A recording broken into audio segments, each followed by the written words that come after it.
Besimtarët musliman festojnë Kurban Bajramin.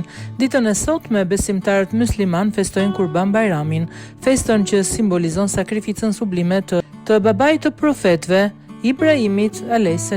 Në të gjithë vendin, besimtarët musliman e kanë nisur kremtimin e kësaj feste të shenjtë që në orët e parë të mëngjesit, duke ju drejtuar xhamive për të falur namazin.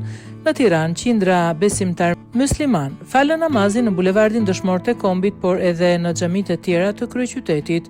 Kurbani është një festë në të cilën në çdo zemër e vatur duhet të hyjë gëzimi, dora e solidaritetit dhe përkrahjes.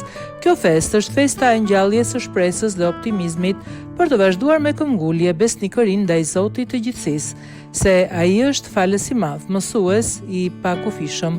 Me emrin e kësaj feste janë të lidhura ngjarje madhore që kanë ndryshuar jetën e historisë, si rindërtimi i Qebes, haxhi, emërtimi musliman e të tjerë. Kurbani paraqet materializmin e niyetit dhe të gatishmërisë që në emër të Allahut të flijohet. Përveç aspektit shpirtëror të Kuranit, është i rëndësishëm edhe aspekti social i tij, ndihma për ata që nuk kanë, në mënyrë që të gjithë së bashku të festojnë këtë festë islame.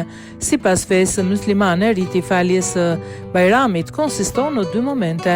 E para është lutja nëpërmjet së cilës shprehet adhurimi për Zotin dhe më pas vjen predikimi.